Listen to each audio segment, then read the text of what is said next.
Olá, boa noite. Aqui estamos nós em mais uma live da Roda de Saberes com dois S's. Hoje nós teremos um assunto maravilhoso. Para quem não me conhece ainda, eu sou Clícia Gouveia, sou fonoaudióloga, sou psicomotricista e xantaloterapeuta. Estamos aqui hoje para falar sobre um tema: advocacia para profissionais da área de saúde. Iremos chamar hoje para nossa live a Vanúcia Vergasta, uma advogada com um currículo maravilhoso.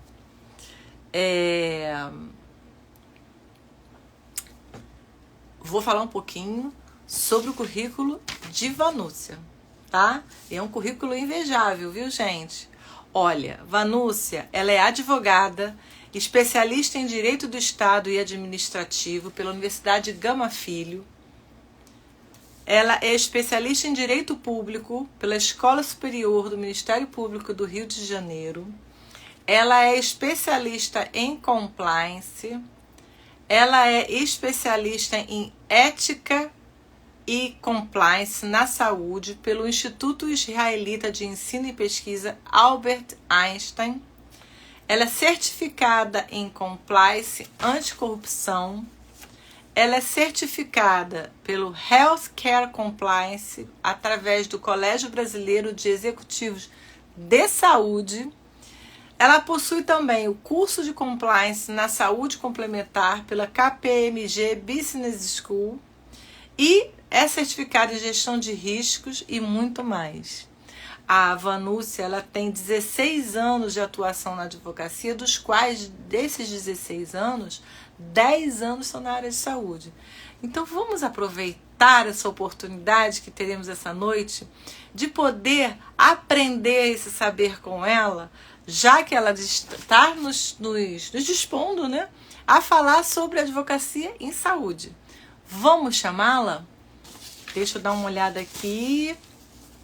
Vamos ver quem está entrando. Vanúcia já entrou e já assinou aqui pra gente. Vou chamá-la.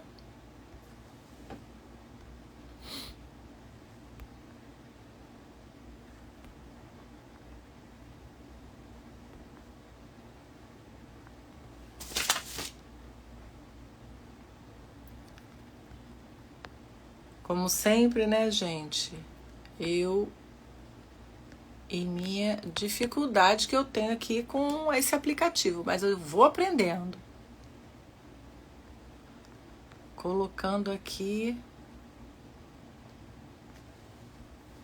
nosso tema de hoje, tá?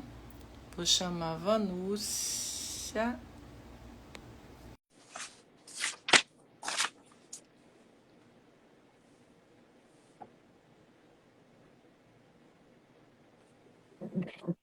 Ela aí. Olá.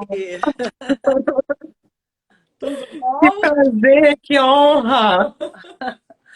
Quantos anos a gente só se encontrando pelo WhatsApp, por vídeos, não é? Social, verdade. Só nessas redes sociais, inúmeras redes sociais que nós temos atualmente. Muito bom reencontrar você. Muito bom você estar aqui na Roda de Saberes, compartilhando esse saber, seu saber inenarrável que você tem, não é? Eu fiquei até aqui, gente. Eu vou ler esse currículo dessa mulher maravilhosa. É tanta pergunta que eu tenho para fazer que eu não sei nem por onde começar, entendeu? Fiquei até honrada, obrigada aí pela introdução. Meu caramba, eu até me senti. Mas nós temos que nos valorizar, né, Vanúcia? Você realmente tem um currículo muito louvável, principalmente para nós profissionais da área de saúde. Vanúcia, vou dar boa noite aqui para todos que estão entrando, né? Nós temos aqui o advogado Luiz Fernando Ferreira, boa noite. Ramissa Vieira, boa noite. a doutora Ângela Correia, doutor Celso Montenegro. Boa noite a todos que estão aqui conosco, compartilhando dessa noite maravilhosa e que eu espero que seja um aprendizado e que fique registrado, porque a Roda de Saberes deixa registrada essa live para que o saber de Vanúcia dessa noite possa ser compartilhado com outros colegas. Não é, Vanúcia? Bacana. Para começar essa noite, obrigada, Luiz Fernando está colocando boa live para nós. Obrigada. Eu vou iniciar perguntando para você qual sua aptidão e característica principal que lhe fez despertar o seu interesse para a advocacia. Para advocacia, eu vou te falar que eu fiz até um podcast há um tempo atrás, é recente, deve ter uns 2 meses, que com mulheres, né, o empoderamento feminino, e me perguntaram, o que você fez, né, se inscreveu para a direita? Eu falei, gente, não foi nada assim louvável, ai, que aptidão, não. Eu gostava muito de ler, de escrever, e aí eu, na época do vestibular, falei, gente, não sei o que eu quero fazer, crise existencial, né, 17 anos, o que você vai fazer? E eu perguntei para minha mãe, mãe, o que você teria orgulho de ter uma filha? Ela ou professora ou advogada. Aí eu falei, bom, professora eu não tenho muita aptidão para determinadas formas de ensinar, né, o tradicional. Mas advogada eu falei, tá bom. Aí fui para a faculdade de Direito, passei, e é um bichinho que pica a gente, né? A advocacia, para mim, é um estilo de vida, é você conhecer os seus direitos do dia a dia. A gente está o tempo todo lidando com direito. Quando vai trabalhar, quando pega um ônibus, quando pega um carro, quando abastece, quando compra um apartamento, tudo é uma relação jurídica, que não precisa ter esse viés pesado, burocrático. A gente pode simplificar, tornando a vida um pouco mais fácil. Mas isso me encantou bastante, assim, e aí eu quis seguir sempre por esse nicho. Durante a minha carreira, trabalhei em diversas empresas, segmentos. O único movimento que eu fiz mais contundente foi sair do contencioso, né? Já tem 10, 12 anos que eu já não trabalho mais com contencioso, ou seja, processos em si. Eu trabalho no consultivo, dando apoio, dando treinamentos. Isso hoje me faz muito mais feliz, né? Então foi uma descoberta dentro da minha área ainda. Então você foi cativada pela sua prática. Seria assim? Conforme a prática, você foi sendo cativada. Sim, acho que desde a faculdade, né? Quando você vai na faculdade, algumas matérias você vai estudando ali, você vai se identificando com umas, com outras, você tem prazer em umas e em outras. Eu sempre gostei muito de direito criminal e administrativo, foi o que eu comecei, né? Só que com o tempo você vai tendo outras experiências de vida e outras coisas vão fazendo sentido, até que eu comecei a trabalhar com algumas questões da área da saúde, ainda por um viés dos pacientes, depois pelo viés de alguns profissionais, até que eu fui trabalhar em unidades de saúde como assessora jurídica, né, de hospital de alta complexidade, de unidades ambulatoriais, e aí foi a paixão. Acho que unidade hospitalar é aquela que pica a gente e acabou. Eu falo que é o momento de descoberta de milagre, né? É um lugar que você consegue tanto descobrir milagres e vivenciar, presenciar tanta coisa linda, e tem um lado da dor, da vulnerabilidade, mas acho que todas elas nos trazem um aprendizado muito grande. E aí eu fiquei. Que bom, que bom. Que bom que você está podendo compartilhar isso com a gente hoje, né? Dentro desse seu universo que você ficou tem ainda, né, 10 anos atuando na área de saúde, tem uma questão que é sempre pontuada. Eu acho bom a gente começar por ela, né? Que é a insegurança que os profissionais têm em iniciar a abertura de um consultório, de uma clínica ou de uma empresa, e vem sempre aquela dúvida: eu vou ser MEI, eu vou ser autônomo, eu vou ser pessoa jurídica, por onde começar? Você poderia Uhum. explicar um pouquinho para a gente nesse sentido? Sim, isso até é o grosso dos meus clientes, né? Estruturas menores. O que eu sempre falo para eles? Não tem fórmula de bolo, né? Não tem algo que eu fale assim, ah, isso é melhor do que isso. Primeiro você tem que entender a pessoa, qual o momento que aquele profissional está.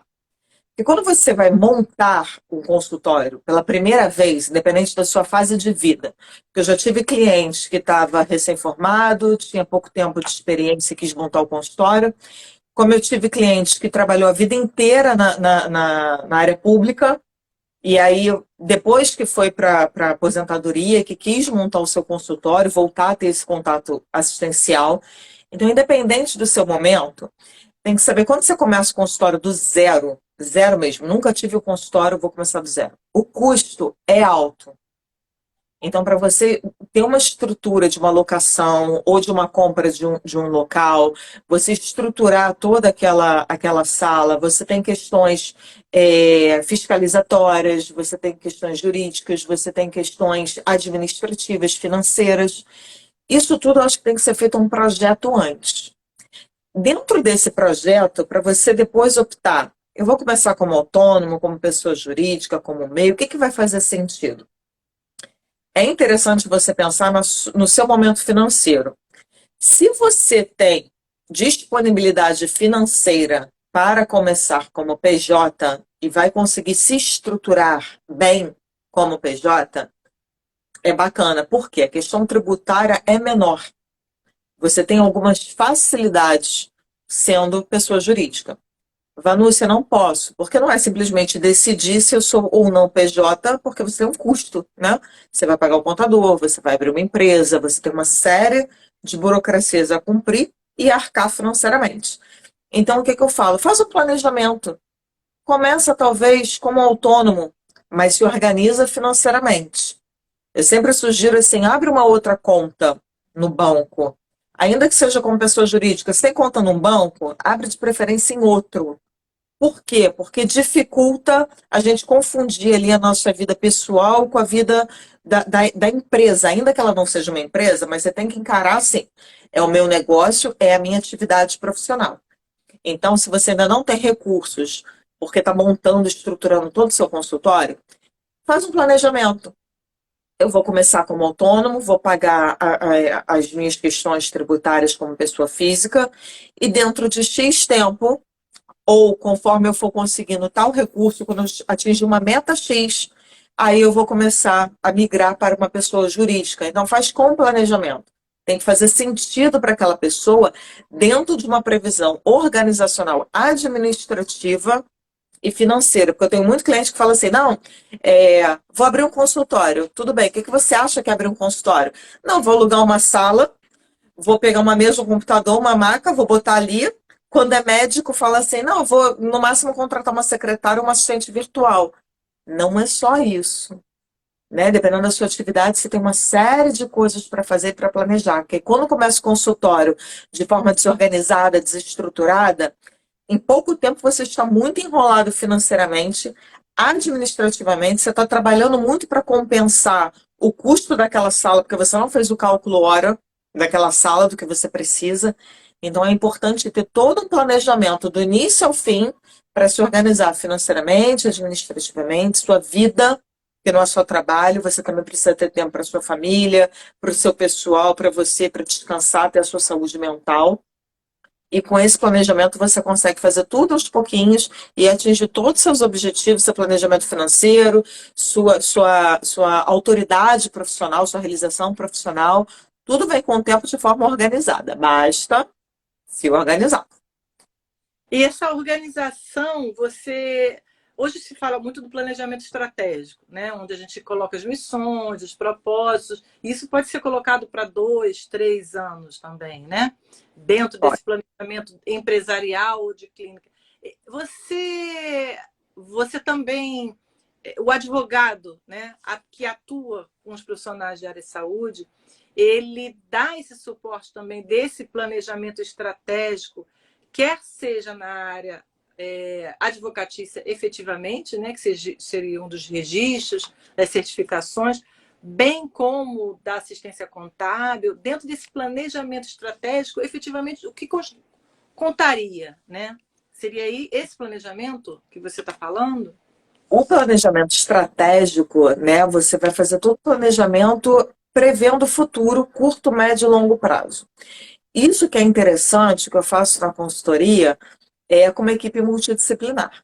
Então, eu até tô mudando agora um pouco o escopo, porque antes eu prestava uma consultoria muito próxima, né, do profissional e acompanhava ele durante uns 6 meses. E agora eu estou vertendo para um produto mais digital, com uma equipe, estou estruturando isso só para o ano que vem. Vou lançar ano que vem, agora eu estou fechando a agenda. Ano que vem eu estou retornando com esses treinamentos. Então, qual é interessante? Você tem que ter um contador. Por quê? Porque a questão burocrática de abrir uma empresa, de todos os documentos que precisam tirar, são documentos contábeis. Então, é importante você ter um profissional que trabalhe naquela área. E não é só um contador, é um contador que tem experiência na área da saúde, porque tem algumas peculiaridades, tal como a Anvisa. A Anvisa pede algumas coisas, pede algumas verificações do estabelecimento, e dependendo do prédio, da sala, do que você quer abrir, do tipo de espaço que você vai abrir, o tipo de serviço que você vai prestar, vai ser autorizado ou não você trabalhar naquela sala. Então, eu já tive clientes que vieram para mim que não estava conseguindo autorização para as salas, já tinha visto milhares de salas, e aí eram algumas questões de inconformidade com o código que o contador anterior estava colocando, ou era um amigo que estava ajudando. Essa questão de amigo, então, é sensacional. Todo mundo tem um amigo que quer ajudar e sempre dá tudo errado, gente. Aí é dinheiro que gasta, é tempo que gasta, já contrata um profissional especializado, né? Vai dar tudo certo. Então, é bacana você ter uma equipe multidisciplinar.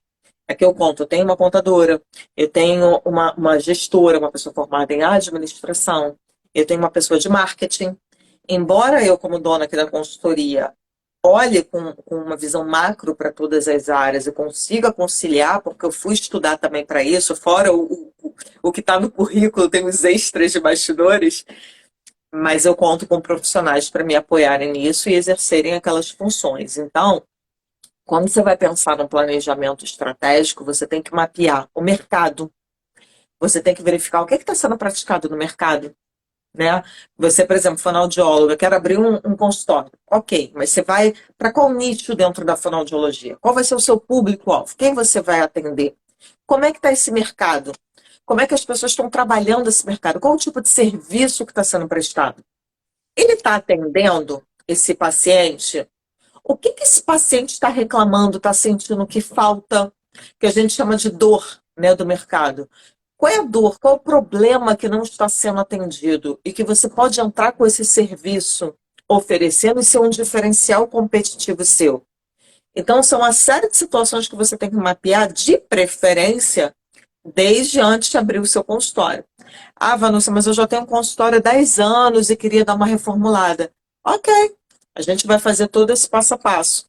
Mas quem ainda não tem um consultório, é bacana perder um tempo fazendo esse planejamento, esse estudo do mercado, um estudo financeiro, o que que vai precisar, o que que vai ter no consultório, porque aí quando ele abre com muito mais propriedade de utilização dos recursos, de utilização do seu tempo, de saber quais são os seus objetivos. Ah, meu objetivo no início é conseguir arcar com os custos do consultório. Você vai demorar um tempinho para poder arcar com todos os custos do seu consultório. Ah, depois de um tempo eu quero tirar uma prolabore para mim.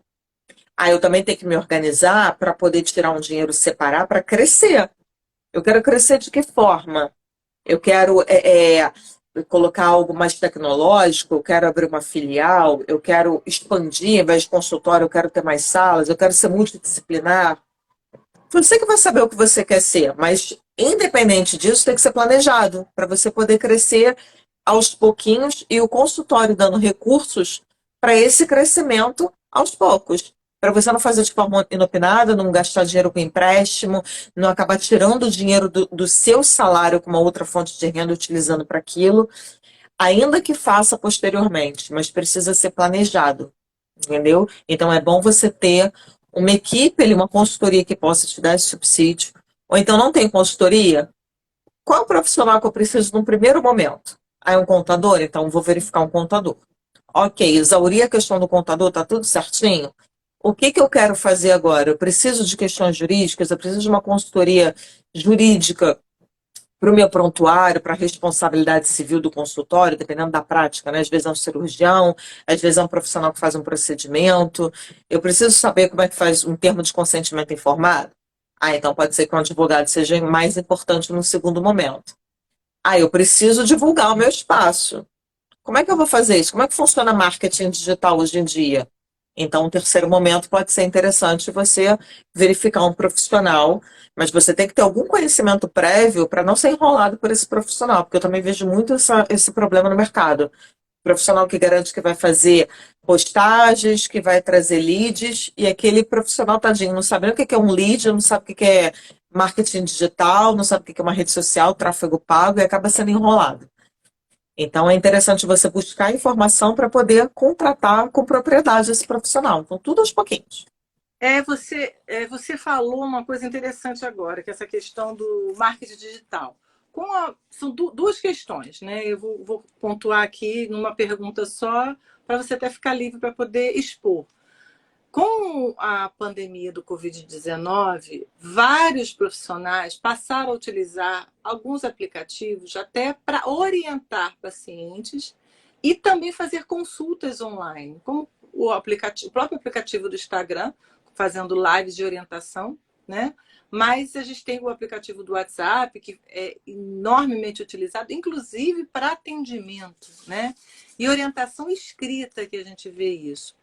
E, paralelo a isso, também tem a questão do marketing digital, que é a divulgação da sua imagem, da sua empresa, da sua marca e do propósito que você vem fazer dentro da sua área de atuação na área de saúde.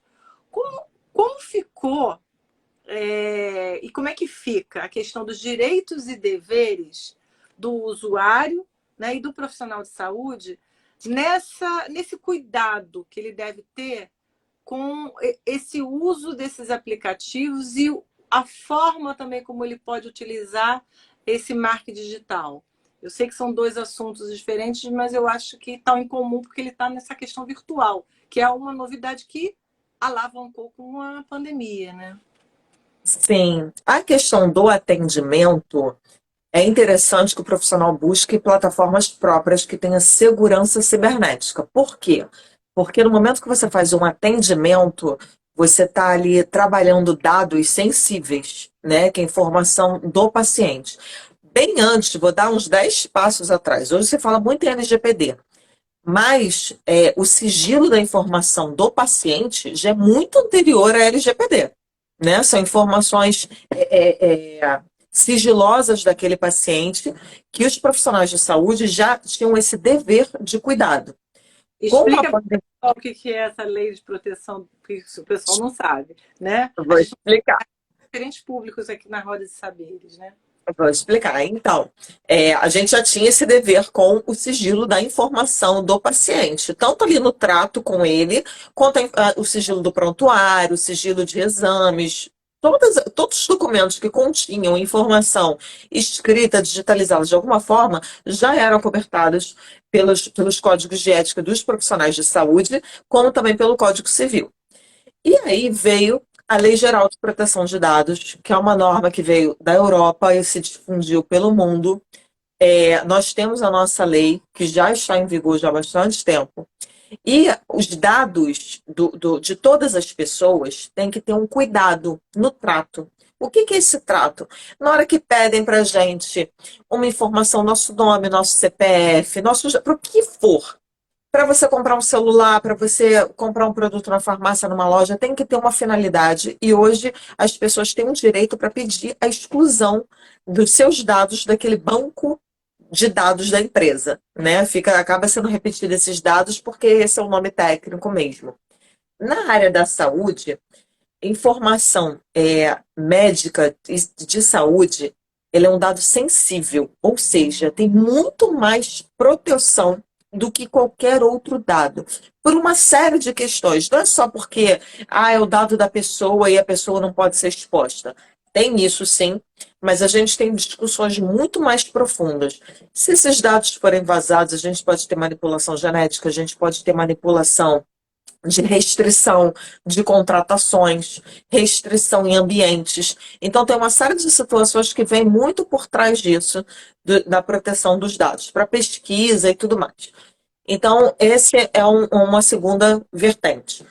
Com toda essa proteção dos dados da pessoa, e agora sendo específica nos dados da saúde, a gente tem que ter muito cuidado onde a gente vincula, onde a gente está expondo esses dados. Isso é uma discussão na saúde muito profunda. Mas vamos nos restringir aqui às questões do atendimento por base de aplicativos. Quando você vai fazer um atendimento efetivo a um paciente, é interessante que se procure uma plataforma que tenha segurança tecnológica para você poder fazer esse tipo de atendimento. Então, o Conselho de Medicina tem, o Conselho de Psicologia eu sei que tem. Então, tem algumas plataformas que o próprio conselho já fornece ali, porque está garantindo uma segurança, já verificou a questão técnica, segurança cibernética. Então, o profissional pode utilizar essa ferramenta com tranquilidade. Por quê? Porque a empresa que está fornecendo aquela plataforma garante a segurança dos dados, do que está sendo veiculado ali. Não vai ser vazado. É claro, risco sempre tem, ainda que seja mínimo. Mas ela garante porque ela trabalha com isso, ela está tendo uma proteção com essas informações. Então, essa é uma questão. Procure sempre uma plataforma que vai garantir o sigilo daquele paciente. Então, o viés do atendimento. Problemas que eu vejo em outros atendimentos. Tem muitos profissionais que o paciente liga, manda o WhatsApp, né? Olha, isso assim, o que você acha? Faz uma chamadinha de vídeo. Não pode. Não pode. Ainda que, por exemplo, eu vejo muitos casos de médicos, não sei, com fono, com psicólogo também eu vejo. O paciente saiu de uma consulta ou está no meio de um tratamento, às vezes fica com uma dúvida, com uma coisa, uma situação pontual. Você pode até tentar esclarecer, mas cuidado com o WhatsApp.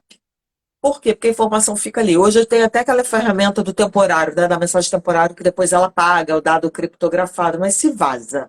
Se o seu celular é roubado, se jogaram um vírus, a gente vê muito isso de roubarem o WhatsApp da pessoa, roubarem o Instagram e tudo mais. E aí, como é que fica se você está acostumado a atender os seus pacientes ali? Se tem uma informação relevante de algum paciente ali, a gente atende pessoas comuns, mas também atende, às vezes, pessoas com alguma notoriedade. Se vaza essa informação, tem que ter cuidado. Outro viés também desse cuidado é informação pelo WhatsApp ou outras plataformas são delicadas, porque às vezes uma comunicação comum, né, com a nossa mãe, com um amigo, com o irmão, às vezes a gente manda um recado, a pessoa entende outra coisa completamente diferente. E já vi isso com o paciente achar que o médico indicou tal coisa e não indicou, fez o tratamento errado. Depois, não, você falou, tá aqui. Não, você entendeu errado. Então, de preferência, printa essa tela, joga para o prontuário, depois anota no prontuário que o fulano entrou em contato, que você atendeu em tal horário, que depois deletou. Tenha sempre o cuidado de colocar essas informações no prontuário, porque o prontuário é um meio de prova do que você fez, do que você interagiu, do que você orientou e do que esse paciente retornou para você. Amanhã ou depois de dar um problema, você tem como se resguardar. Então, essa é uma questão do atendimento, seja ele atendimento efetivo ou continuidade no atendimento por algum meio digital. Cuidado sempre. A questão do marketing digital, também saúde é muito sensível. Por quê? Todos os profissionais da saúde têm o seu próprio código de ética. Uns restringem mais, outros restringem menos, mas todos eles restringem por alguns aspectos. Primeiro, mercantilização da profissão. Então, não é normal que um profissional da saúde vá para lá vender algum produto, né? Vender saúde do seu paciente. Somente cunho informativo. E aí eu acho que é uma ferramenta sensacional, porque hoje as pessoas não têm acesso à informação, embora vivamos na era da tecnologia. Tivemos o caso há pouco tempo do Thiago Leifert, né, que foi falar da filha dele, uma doença que poucas pessoas imaginariam, que não se submeteriam, não submeteriam seus filhos a determinados exames, por receio achado desnecessário. E olha ele vindo divulgar, utilizar a internet como uma ferramenta. Então, acho que os profissionais da saúde, ao invés de estarem pensando em virarem influenciadores, em virarem pessoas que façam sensação na internet, você pode até ter esse resultado, mas o faça com conteúdo informativo. Então, fonoaudiólogo, eu vejo tantas vertentes. Adicção para um paciente, às vezes um público de empresários, às vezes palestrantes que precisam, o que você pode fazer? Pessoas que têm alguma dificuldade, alguma gagueira, professores que precisam de tratamento. Então, qual é o público-alvo que você quer trabalhar? Qual é o público-alvo que você quer atingir? Qual é a doença específica ou problema específico que você tem prazer em atender, em falar, em discutir? Isso pode ser um viés para você estar falando na internet, de cunho informativo, preventivo, né? Ou até esclarecendo algum tratamento que as pessoas não saibam. Você não vai estar dando um tratamento ali. Você vai estar informando que, olha, existe um problema tal. Você reconhece esses sintomas? Você sabia que o problema tal tem esses sintomas assim, assim, assado? Você sabia que tem cura? Tem tratamento. Você pode, em poucas sessões ou em tratamento longo, você conseguir resolver. Ou às vezes não, é um caso cirúrgico. Procure com brevidade, porque é menos incisivo. Tanta coisa que a gente pode falar, né? Utilizar a internet como ferramenta mesmo. A informação rápida, né, Vanucci? Você está falando de ética eu fui buscar aqui, né, até definição mesmo de ética, né? Ética é conjunto de valores morais e padrões de um grupo de indivíduos, né? Sim. E nessa questão dessa divulgação de mídia, tem a fala do profissional, o comportamento do profissional e tem a sua assinatura profissional ali, né? E essa assinatura é, tem que ter esse valor ético. É. Né? Tem E para tá, uma exigência do conselho e tem porque você tem que lembrar o seguinte: a internet, quando você se divulga no profissional, você está se colocando como autoridade do assunto. Então, trabalhe a sua autoridade, tudo, o seu profissionalismo, né? Todo mundo estuda, trabalha, constrói uma carreira para ser um bom profissional. Então, utilize a ferramenta como isso, que é bacana. então, essa assessoria para o marketing digital você também dá. Você daria Estou também. junto com a equipe, sim. Como eu falei, esse ano a gente já fechou a agenda, a gente está trabalhando já para o ano que vem, mas a gente faz, né, todo esse trabalho estratégico, porque bem antes de chegar na internet, chegar na plataforma, primeiro você tem que identificar qual o mercado daquele profissional, qual é o público-alvo que aquele profissional quer atingir. Como você quer se divulgar na internet? Como é que você quer que reconheçam o seu trabalho? Então, de acordo com os objetivos daquele profissional, a gente vai estruturando todo um passo a passo aqui para ele. Então, na equipe, eu tenho pessoa que desenvolve uma logo para ele, uma arte de acordo com a característica, para poder ter uma marca reconhecida para ele. Paleta de cores, o que funciona, o que não funciona para ele estar sendo divulgado, porque todo mundo é reconhecido por uma marca. Sua linha editorial. Quais são os temas que você vai trabalhar dentro do seu nicho? Né? Dentro daqueles temas, quais são os pontos específicos que você pode estar trabalhando? Então, a gente faz todo um conteúdo junto com o profissional, claro, que a gente trabalha as linhas editoriais, os temas, de acordo com o que o profissional fala para a gente, com o que ele trabalha. A gente faz pesquisa de acordo com as ferramentas disponíveis no mercado. Tem várias ferramentas que a gente faz essas pesquisas, relevância e tudo mais. Então, fechamos esse arcabouço de informações e aí damos para esse profissional: olha, a gente precisa que você produza conteúdo técnico com base nesses temas, nesse viés, a gente vai ali caminhando com ele. Paralelo a isso, tem a pessoa que faz as artes, que cuida da rede social, que cuida das publicações. Então, todo esse trabalho ela vai fazendo de acordo com o objetivo. O que é que eu quero? Eu quero mais pacientes. Não, eu quero mais relevância, porque eu quero dar palestras. Eu sou uma professora, eu sou um professor. Eu quero estar fazendo congressos, eu quero fazer um e-book, eu quero um conteúdo informativo. Tudo vai depender do objetivo daquele profissional. Então, tudo é alinhado de acordo com o que aquele profissional quer. Ele quer o quê? Relevância na internet como um todo? Ele quer só a ferramenta do Instagram? Ele quer divulgar um canal no YouTube? O que que ele quer fazer? Se eu quero um YouTube, calma. Você tem todo um passinho, né? Igual criança. Primeiro a gente senta, engatinha, levanta, cai, não sei o que, até caminhar. Então, vamos aos pouquinhos. Marketing digital não é para ontem. Eu às vezes vejo pessoas assim, não, em um mês você vai conseguir não sei quantos seguidores. Tem venda de seguidores, não faça isso. Né? Tem pessoal vendendo pacote de seguidores, não faça isso, porque te excluem. Encerram sua conta no Instagram. Você não consegue relevância. É importante você pontuar isso, né? As pessoas que estão Opa. tentando isso a gente volta a falar da questão da ética, né? Você está fazendo a divulgação da sua imagem. Como é que é isso? Fala um pouquinho para o pessoal, se você puder. Fale, repete, por favor, que entrou aqui uma chamada, eu cancelei aqui. Me fale. Não, estou falando da ética, né? A gente volta a falar da ética. Quando a pessoa faz essa compra de assinaturas de seguidores, isso tem sido muito divulgado, né? Isso também tem a questão da sua divulgação da sua imagem. Se puder falar um pouquinho das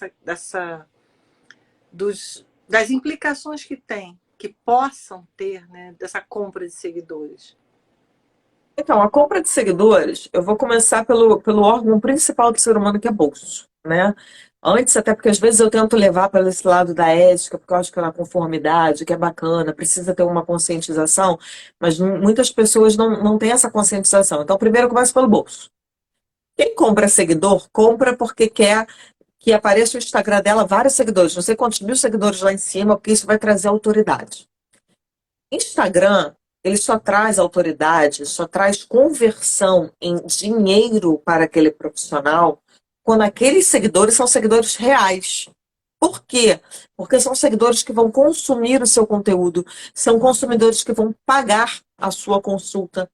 Então, às vezes, a pessoa tem 500 seguidores, mas são 500 seguidores que estão agendando consulta, que estão perguntando, que estão pedindo um parecer, que estão pedindo um treinamento, que estão pedindo alguma coisa e vão te pagar, remunerar por conta disso. Como eu também já vi perfil com 12, 13 mil seguidores para aquela pessoa que comprou pacotes e fala, caramba, ninguém interage nos meus conteúdos, ninguém fala comigo, ninguém agenda nada. Claro, você comprou um pacote, ninguém está interessado em você. Foram pessoas que vieram junto com o pacote. Daqui a um tempo elas vão deixar de te seguir também. Então não vale a pena. Construa sua rede social aos pouquinhos, vá divulgando, vá fazendo tráfego pago, fazendo anúncios, que as pessoas vão vindo, né? Vai pedindo para compartilhar, faz lives. Tem tantas ferramentas que você pode trazer na autoridade com pessoas que realmente vão consumir aquilo que você está querendo ali vender, o que você está querendo propagar e divulgar.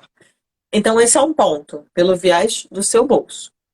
Das questões éticas, com relação ao Instagram, quando o Instagram percebe por algoritmo, por uma inteligência artificial, que aquele perfil ele está crescendo por conta de uma compra, por conta de atitudes ilícitas, o que ele faz? Ele exclui a sua conta.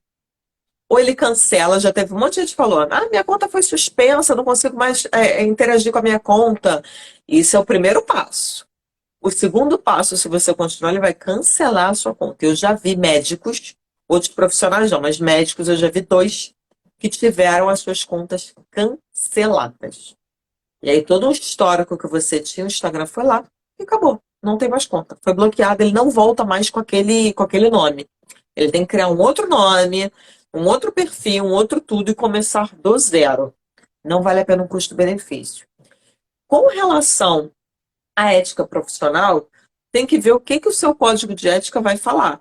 Porque o código de ética de todos os profissionais fala lá, o conteúdo tem que ser informativo, o conteúdo tem que ser relevante, você tem que colocar o seu número, né, do registro profissional no final da publicação. Então, quando você está fazendo uma coisa falsa, uma coisa fake, uma coisa só para mercantilizar, muito provavelmente você está incidindo objetivamente, ou seja, diretamente, em algum dos artigos do seu código de ética. E eu já vi profissional que fala assim, não tem problema, ninguém vai pegar. Oi. Primeiro, você tem sempre o coleguinha do lado que é que teu concorrente vai te denunciar. Segundo, às vezes tem um paciente que ficou muito chateado com você por alguma coisa e ele vai pegar alguma vulnerabilidade sua e vai te denunciar. Terceiro, pode ser que o próprio conselho, por uma amostragem, você tem o azar de cair na amostragem. Então, assim, vai dar sorte pro azar. Olha quantas possibilidades você tem, até de uma amiga do seu ex querer te sacanear e te denunciar. Não vale a pena, né? O custo ali de todo um trabalho, todo contratar agência, pagar pacote que não é barato, para depois ver isso tudo por terra abaixo. Faz o negócio direitinho aos pouquinhos que vai dar certo. Melhor, né? Muito Melhor. Evitar a fadiga. Evitar fadiga sempre, sempre, né? E fazer dentro da ética, da legalidade, que é o mais importante, né? É a sua marca, né? O seu reconhecimento profissional. Eu acho que isso é o principal, porque as pessoas te indicam. Quando você vê um profissional que tem ética, que tem confiabilidade, a quantidade de indicação é muito maior. Antes a gente via salas de espera lotadas. Não, porque tem que ficar, tem que esperar. Hoje o consumidor barra paciente está muito seletista. Ele quer escolher, ele não quer esperar, ele está exigente. Então, hoje, eles conseguem, o médico, o profissional da saúde, o fono, o psicólogo, tudo, eles conseguem mais pacientes por indicação pelo boca a boca do que às vezes por uma indicação, né, de internet, do plano de saúde, se estiver conveniado. Porque você olha ali um plano, pô, não tenho referência, você vai perguntar a um amigo, alguém, então constrói a sua carreira com base em valores que vai dar muito mais certo. Que bom, que bom. Agora vem um assunto importante, né? Fui lá buscar a definição, né? Compliance. Aí eu fui verificar aqui, né? Eu falei assim, gente, já estudei, já tô, desde que eu conheço a Vanúcia, que ela já me provoca a questão do compliance. E eu já fui adentrando. E hoje eu fui verificar que compliance significa cumprir. Eu fiquei assim, encantada com a história do obedecer, né? Estar de acordo, né? Numa era de tanta vulnerabilidade e tudo tão digital e tudo tão abstrato, né? Quando a gente fala em cumprir deveres, obedecer, estar de acordo, para algumas pessoas essas palavras são até inusitadas, né? E aí o compliance ele fala sobre leis, normas, procedimentos internos, tanto das organizações quanto de parcerias, tanto no setor público como no privado. E aí como é que vem a pergunta maior, né? A gente já está aqui, faltam 20 minutos para terminarmos a nossa live. Eu deixei esse final, 20 minutos finais, para nós nos esbaldarmos no seu saber, né? Com tanta certificação em compliance. O que é compliance, né? E existe compliance para consultório é diferente de compliance para uma empresa, que é diferente de compliance em saúde, né? Então, eu vim de consultório, empresa e saúde como um todo. Ou não, o raciocínio é do macro para o micro, que é compliance, né? Vamos lá. Vamos dar alguns passos atrás, porque eu vejo muitas pessoas falando de compliance com uma certa banalização, justamente por não entender, e acha que compliance é modismo. Né? Ah, agora é moda, tudo é compliance, não sei o que é modismo. Compliance, a origem formal dele é lá de 1977, começou nos Estados Unidos, quando teve uma série de escândalos de corrupção com o presidente Nixon, uma série de coisas que aconteceram por corrupção no setor de negócios, né? Principalmente com a administração pública fomentando negócios. E isso foi um escândalo na época, dentro do governo, enfim.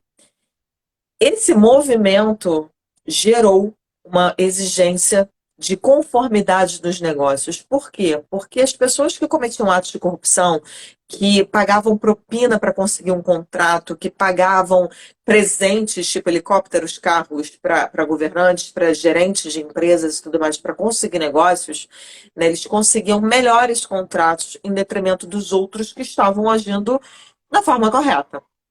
Então, veio um impacto muito grande. Claro que isso é muito maior, né? A história é muito mais profunda, mas só para entender a origem. E aí veio uma necessidade de dar uma chacoalhada no mercado, tipo, ó, não é assim, peraí, é porque uns estão se beneficiando em detrimento dos outros, uns estão tendo muita vantagem competitiva porque tem dinheiro para subornar, para conseguir o a mais de forma indevida. Então, vamos organizar a casa. E aí começou esse movimento lá nos Estados Unidos que deu origem à normativa do FCPA, né, que é uma normativa que foi dos Estados Unidos para tratar com todos os negócios governamentais no exterior, inclusive. Essa norma é vigente, então todos que se relacionam com os Estados Unidos de alguma forma, têm os critérios da norma, estão sobre a égide do FCPA. não precisa ser americano. Se você estiver trabalhando com a Bolsa Norte-Americana, se você estiver trabalhando com um servidor nos Estados Unidos, tudo que tiver no solo americano, com alguma interação com os Estados Unidos, você vai estar dentro da norma do FCPA. Por isso que a Petrobras lá atrás teve que pagar é, uma indenização, teve que pagar uma multa, né, 2014, 15, salvo engano, por conta dessas regulamentações. Isso foi gerando um efeito cascata, porque não é só a empresa que tem que ter todas as suas normativas de conformidade, de integridade.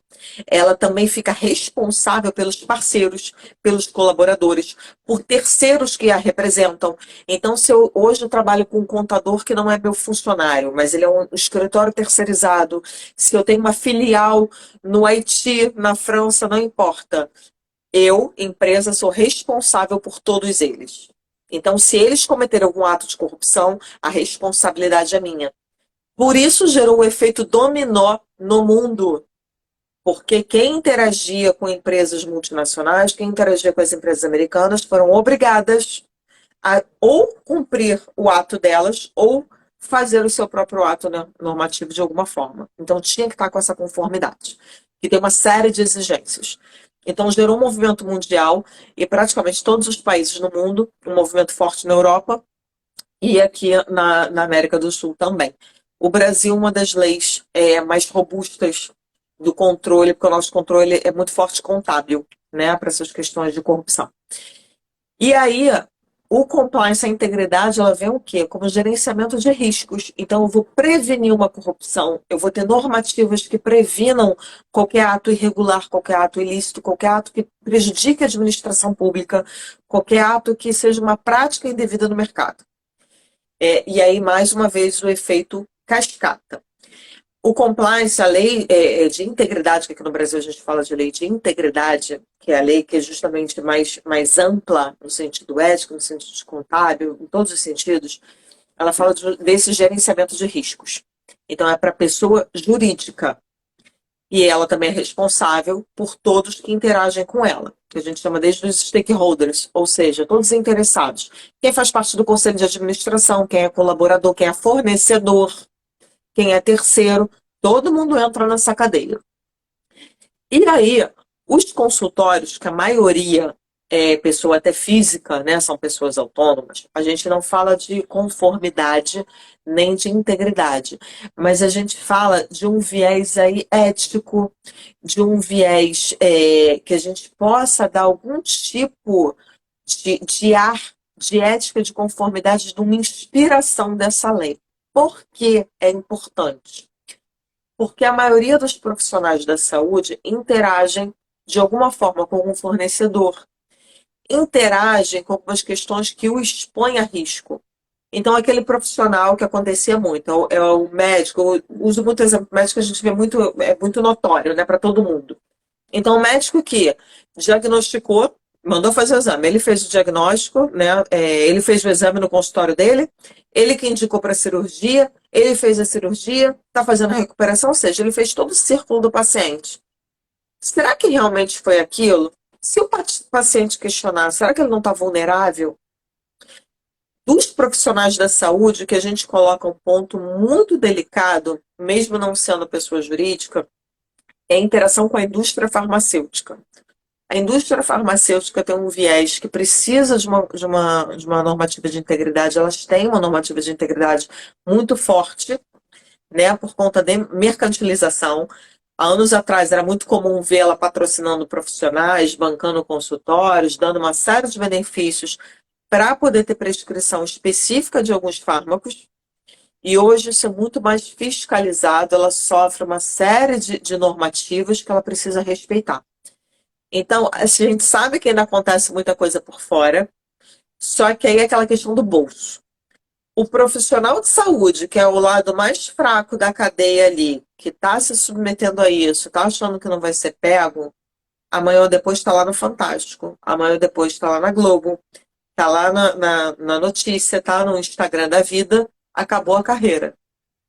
Né? Então, aquele médico que fez alguma coisa indevida, aquele médico que teve uma atitude não ética, não em conformidade, ele pode estar sofrendo algumas sanções e acabar a sua carreira. Então, por mais que a pessoa física não esteja submetida à legislação, ela está submetida a outras regras éticas e de conformidade que ela precisa observar com algum viés obrigatório, como a questão de tratar o paciente, como uma questão de cuidados.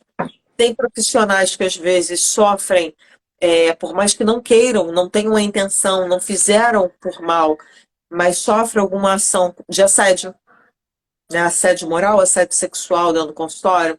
Eu tive um cardiologista, que ele era cardiologista pediátrico, ele falou, Vanúcia, eu fui fazer um exame numa paciente de, acho que 12, 13 anos, estava começando a colocar mama, ele teve que fazer uma ultra, então pegou o aparelho e passou aqui por debaixo da mama. Ele percebeu que a garota ficou meio assustada, a mãe ficou meio reticente, quase gerou um problema. Ele estava com luva e tudo mais. Era alguma atitude errada dele? Não. Mas a gente tem como mitigar alguns riscos. Quando ele coloca isso, eu falei, olha, no caso concreto dele, antes de ir para o exame, tem ali o desenho de uma mama, fala, olha, eu vou fazer o exame em você, eu vou passar o aparelho por aqui. Talvez eu precise levantar a mama, eu vou pedir para você apoiar a mama e você mesma levantar, eu vou te mostrar como faz. Mãe, tá com alguma dúvida? Você tá com alguma dúvida?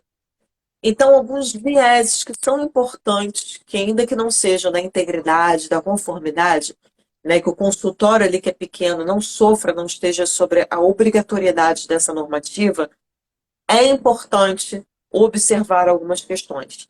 E aí, clínica ou hospital já é uma pessoa jurídica, precisa observar, precisa dar treinamentos aos seus funcionários, precisa observar algumas normas do seu contador.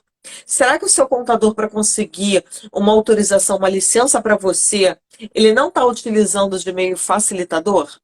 E aí depois ele vai falar que foi você que pediu urgência, você que fez isso? E aí, olha um problema sério. Então é interessante você ter esse cuidado, você não tratar o compliance, um sistema de integridade, como banalidade.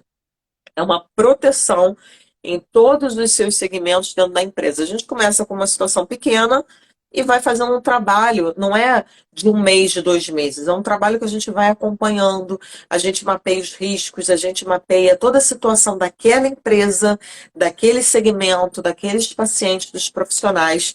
A gente vê todo esse risco que ele está sofrendo, vê os mecanismos de mitigação de riscos, faz a normativa, a política, treina os colaboradores, treina a direção, treina todos, tem documentos que respaldem. Então, é todo um trabalhinho de formiga que vai ganhando uma maturidade ao longo do tempo, não é do dia para a noite. Quem vende programa de compliance do dia para a noite, fala que em 3, 4 meses você vai ter um programa completo, é programa de prateleira. É programa pronto, que não vai te atender naquilo que é o objetivo dele, que é te proteger e proteger os seus pacientes. Então, acho que é um ponto que as pessoas poderiam estudar e ter mais atenção, perguntar, ver um profissional, ler um pouquinho mais esse assunto, que eu acho que vale muito a pena. Então, Vanúcia, o compliance ele é vendido como um programa, como um planejamento estratégico é uma etapa. Ele é vendido e assessorado também, especificamente, para aquela O empresa. programa é um serviço, né? Eu falo que o programa de compliance ele é muito como um programa de gestão do todo, né? Para mim, se você pegar livros, pegar profissionais, cada um vai colocar uma meta. Não tem um conceito, não tem um consenso ainda, porque é algo que está sendo construído no mercado. Mas o programa de compliance ele é único para todos os segmentos. Só que cada segmento tem a sua peculiaridade. Então, o ambiental tem a sua peculiaridade, o tributário tem a sua peculiaridade, quem trabalha no mercado financeiro tem outra peculiaridade, porque só quem está ali que sabe. E a mesma coisa a saúde. Saúde é muito peculiar. Então, é bacana você ter um profissional ali que conheça o dia a dia da saúde, quais são os problemas, quais são os riscos, identifique isso com você. E esse programa que a gente fala que é um programa muito que enraiza na gestão ali, no RH, no procedimento, na operação, é um serviço que vai ser planejado, vai ser primeiro identificado os seus riscos, as suas vulnerabilidades, vai ser mapeado, vai ser trabalhado o que faz sentido como mitigação desses riscos, quais as soluções, o que pode ser feito para poder prevenir aquele problema. Porque quando a gente fala de compliance, a gente fala de prevenção. Porque quando já instaurou a crise, aí é crise. É um problema que você vai ter que contratar um advogado, você já vai ter que contratar um contador para resolver um problema. Então, compliance a gente tenta trabalhar com prevenção.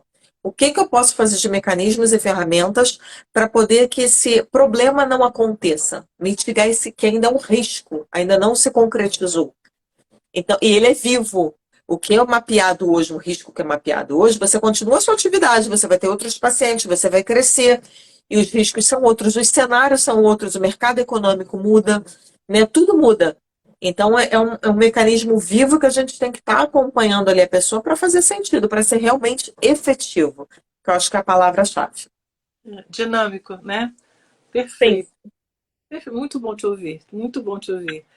Vanúcia, a gente está chegando aqui ao término já do nosso tempo, né? Que eu busco colocar nossa roda no máximo de 1 hora para que as pessoas possam replicar nessa conversa nossa, esse seu saber muito bem colocado na noite de hoje. Para quem não sabe, né, eu sou carioca, mas atualmente sou cariocana, porque eu sou uma carioca que mora em Pernambuco e conheci a Vanúcia no Rio de Janeiro. Vocês devem estar vendo o sotaque aí dela, né? E a Vanúcia tem o Compliance Health, né? Acho interessante colocar aqui para o pessoal que é o Compliance Health, como as pessoas podem entrar em contato com você, se você dá essa assessoria virtual, já que a gente está nessa plataforma que é virtual e pega tantas pessoas de vários estados, né? Você aí no Rio, eu aqui em Pernambuco. E você já colocou aqui para o pessoal já saber.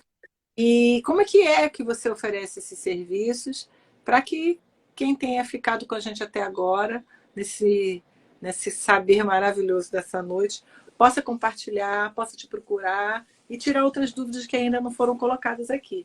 E você também fazer um fechamento aí do que eu ainda não perguntei e que você acha importante deixar registrado. Ah, é bacana, Cleice. Obrigada, que foi uma honra, um prazer conversar aqui com você, com o pessoal, quem for ouvir depois. A Comply Health veio muito quando eu estava servindo na saúde, né? Eu servi durante muito tempo um hospital de alta complexidade. Foi lá que o bichinho da saúde me picou e ficou. E aí eu vi uma necessidade dos profissionais da saúde que não tinham determinadas orientações jurídicas, de gestão, de marketing. Eu falei, poxa, é um mercado que ainda não é explorado dentro das dores que vocês realmente precisam, do que eu vi ali no dia a dia, do que vocês me contavam, né? Eu estava muito em interação com vocês o tempo todo. Então, os problemas que vocês me traziam, eu falei, poxa, eu posso oferecer a solução. A questão de estudar o mercado, né? Esse mercado veio muito para mim e estudando ele é que eu trouxe essa proposta. Então, eu comecei muito com uma assessoria muito próxima. Então, eu estava ali o tempo todo com o profissional desde o início, quando ele ainda tinha ideia de montar o consultório, estruturava, até ele abrir o consultório, acompanhava até 1, 2 meses depois da abertura do consultório. Também teve profissional que já tinha o seu consultório, já estava no mercado há um tempo, e a gente pôde fazer um trabalho bacana de reestruturação. Então, foi um momento aí da Comply bem bacana. Esse final de ano, eu encerrei a agenda, até peguei um último trabalho agora, eu encerrei a agenda para poder fechar todos os trabalhos, porque eu vou mudar, seguindo essa onda do digital, né? Então, eu quero agora, estou estruturando com a equipe, estou fechando aqui a equipe, montando tudo direitinho, para o ano que vem a gente voltar, e aí com tudo digital. Então, mentoria, para quem precisar, independente de onde esteja no Brasil, está trabalhando essa mentoria passo a passo, quem quer abrir, quem quer reestruturar o seu negócio, quem quer treinamentos. Então, a mentoria é uma coisa mais teórica, o treinamento eu quero dar prática mesmo. Olha, toma essa ferramenta aqui, executa isso, faz isso, o resultado tem que ser esse, e a pessoa conseguir se desenvolver sozinha.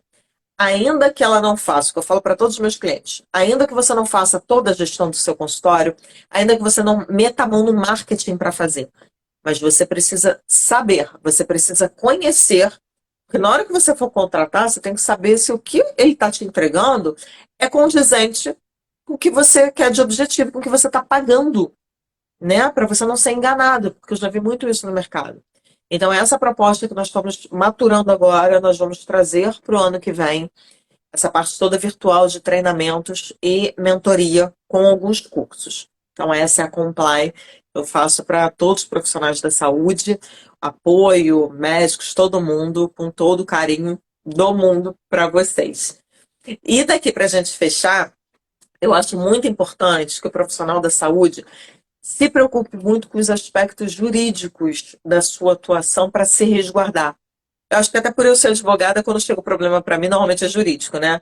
O paciente que denunciou alguma coisa, eu fiz alguma coisa e eu estou sofrendo uma sindicância no hospital, né? O hospital tem muito problema, principalmente o hospital que é emergência, profissional que trabalha na emergência, é um dos produtos que eu vou querer oferecer ano que vem. Ele não tem orientação. Entra testemunha de Jeová, eu faço o quê? Entra paciente terminal, que já tem uma diretiva de vontade. Eu reanimo, não reanimo, o que é que eu faço? Como é que eu trato aquele familiar? Como é que eu coloco isso no prontuário? Eu assumo risco? Se eu não quiser atender aquele paciente por um conflito meu de valores, eu posso não atender? Como é que eu faço isso? Como é que eu viabilizo? Como é que eu me resguardo? Então, eu acho interessante para você ter uma carreira tranquila, porque às vezes o profissional da saúde paga um valor de seguro absurdo, quando muitas vezes ele pode mitigar esses riscos e não ter um custo tão alto se ele observar algumas diretrizes, né, dentro da sua carreira, da sua prática. Então, é esse o recado que fica. Quem quiser pode ir lá no meu Instagram, botar uma pergunta, alguma coisa. Eu tenho o maior prazer em responder de boa, sem problema nenhum, qualquer tipo de pergunta. Fica à vontade que eu puder ajudar. Estamos aqui para isso também. E, Clícia, um prazer imenso, né? Uma honra esse convite, uma honra a gente poder conversar aqui um pouquinho, participar aqui dessa roda tão bacana, tão diversa, né? Tão agregadora. Então, Obrigada. obrigada mesmo, foi uma honra. Eu que agradeço você estar trazendo seu saber para cá. A Roda de Saberes tem esse objetivo de estar semeando pessoas que passaram na minha vida, que trazem saberes diversos e que só vêm agregar. E eu, como profissional de saúde, não podia deixar de estar trazendo todo o seu saber para cá. Veroca Garbi colocou muito rico esse conhecimento. Grata. Ah, Viu? obrigada, Vanessa. O arroba aqui do Comply Health para quem tiver ideia e dar continuidade aí ao seu saber. Gratidão enorme, abundância para o seu projeto em 2023, viu? Obrigada. Tchau. E Um bem, beijo no coração. tá? Tchau. Beijo, tchau, tchau.